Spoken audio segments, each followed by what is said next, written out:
Inknashwaniksha Kakyawaptaikt.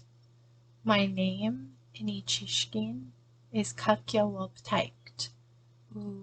Or bird song, child song, animal song, or all of God's creation song.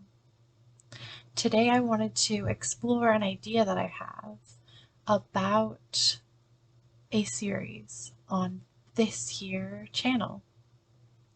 My idea is to reconnect with one of my ancestors who attended Carlisle Indian School,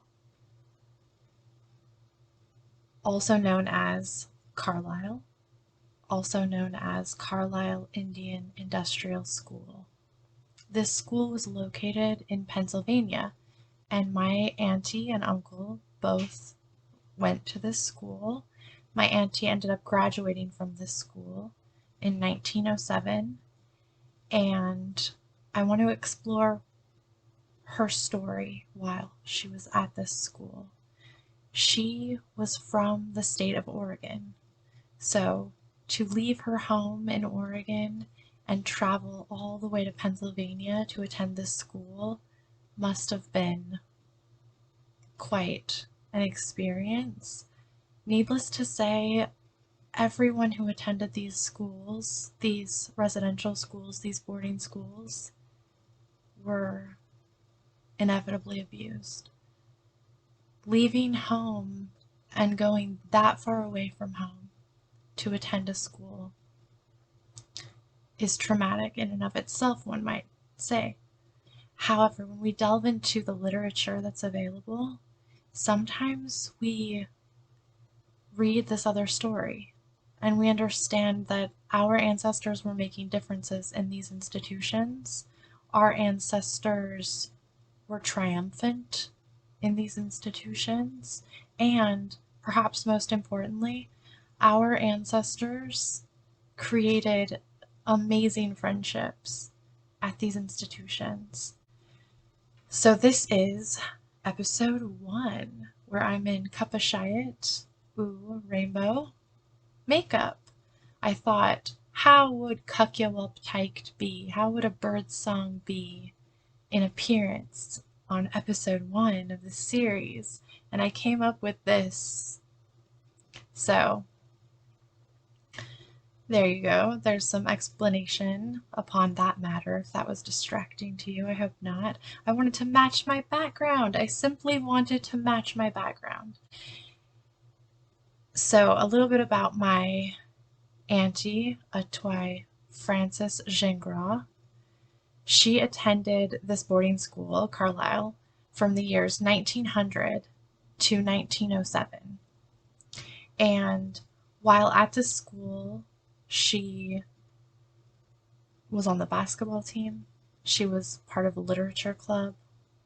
She was part of the outing program where she stayed with families in the community instead of being constantly on the premises. And her brother, my uncle, Atwai Joseph Gingras, was also there. He did not graduate from this school. He left this school and then he went to other boarding schools. He went to Chemawa, and we'll explore his story as well. There's the most documentation about my auntie, so I wanted to definitely delve into her life history.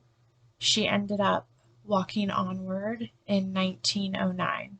So she had 2 years out of graduation with dreams of becoming a nurse.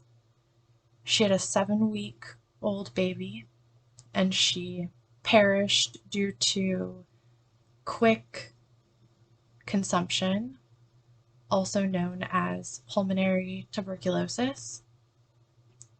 So we'll learn more about that. Maybe some of you will know what happened to her child. Her story was lost from my family. My grandma was very strong with the oral tradition, she was continuously speaking upon family and family history. And I don't personally remember her speaking of her direct lineage being part of Carlisle. I came across this in my own research, and a tip or trick, a handy facet of history that I wanted to share with you all is that when you're researching, if you're at that point that you find it necessary to research your ancestors that you know were in boarding schools or that you're not aware of that were in boarding schools, and you want to reconnect with that part of history, albeit painful, it's important to remember that traditional spellings of surnames, be it traditional French spellings or traditional Indigenous spellings or traditional non-Anglo-Saxon spellings, were sometimes morphed phonetically, or I think it was phonetic, or out of convenience. I'm not sure the why, but within the records, Gingras was morphed from Gingras to 3 alternates that I could find, either GHANGRAW, GHANGROW,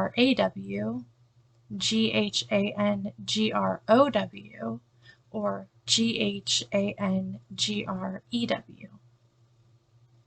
So that was something that I wanted to share with you all. If you all are researching family history as far as boarding school documentation, it's important to keep in mind to be a creative thinker, creative speller. Get in the minds of years back when homogenization of languages was so reinforced that in my family, although there were at one point French speakers and German speakers, because Indigenous speech was ousted in policy, my family was afraid to pass on those languages as well, and I don't know if that helped with Gingras being anglicized or phonetically spelled, but certainly in the records I cannot find the traditional French spelling of the name Gingras. Another bit of information that I wanted to share on this very first episode is the following website. I'll link it in the description below, but just so we all know, if you know that your ancestor went to Carlisle, or you think your ancestor might have gone to Carlisle, the following URL is so extraordinarily helpful. It is Carlisle, CARLISLE, Indian, INDIAN, and that's one word together. So Carlisle Indian Dickinson, DICKINSON.edu, and then /. So if you access this website, you will see the Carlisle Indian School Digital Resource Center. And right away, you can see there is a search bar on the left side of the screen. You can type in your ancestor's name right there, right away. When I type in my ancestor's name, Atoy Francis Gingras, so when I put Francis Gingras, I have to be aware that sometimes they spell Francis, Francis, while other times they spell Francis, Frances. So her first name is spelled differently, as well as her last name is completely different. But upon further research, that is the name that her father also went by. So spelling in that era, in the early 1900s, seemed to honor more so an anglicized version of things, or a phonetic way of spelling. Gingras, I don't know if you're going to get that pronunciation out of Gingras. That might sound like gin grass. So perhaps it makes sense that I can find Gingras under Ghangraw, but upon searching her altered surname that was utilized by herself at that time, I find a plethora of resources. And the next episodes that I post, I'm going to go year by year by year by year by year by year by year, starting in 1900 and then to 1907. I will read to you, share with you, show you via PDFs, via JPEGs, via GIFs, via pings, I don't know, but I will try to insert pictures so that you can see the records I'm looking at. If you're part of my direct family, my gift to you is the research that I'm doing, that I'm trying to share. And if you're not part of my direct family, I highly encourage you, if you feel comfortable emotionally, spiritually, technologically, I highly encourage you to try to access these resources that we now have available, because while we hear a lot of the horrific instances of childhood deaths at these schools, we don't always hear about the access to available research we have to those who survived. Survival is a funny word, because if you're traumatized severely, you can carry that with you. That might then make you more susceptible to things like dying at an early age. So, by no means am I a fan of the institution itself that I am researching, but gathering as much information as I can that is available is important to me because it's there. And she left this world, my great-great-grand auntie, Atwai Frances Gingras. Wow, big close-up of a country, a rural country reservation fly. Thank you, fly.